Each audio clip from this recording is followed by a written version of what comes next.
का बैगन जी, आज तुम बहुत उदास बैठी हो। क्या हुआ तुमको? जाने मन, कोई तो हमसे बोलो। का कहें आलू जी, हमको बहुत डर लग रहा है। हमको पेट में जो बच्चा है ना, वो लड़की है।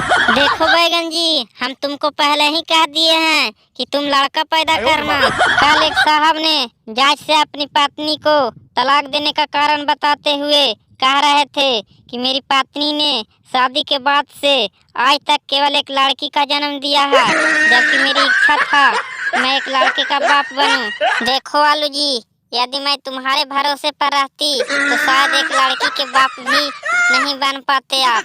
बैगन जी, तो तुम्हारे पेट में किसका बच्चा है?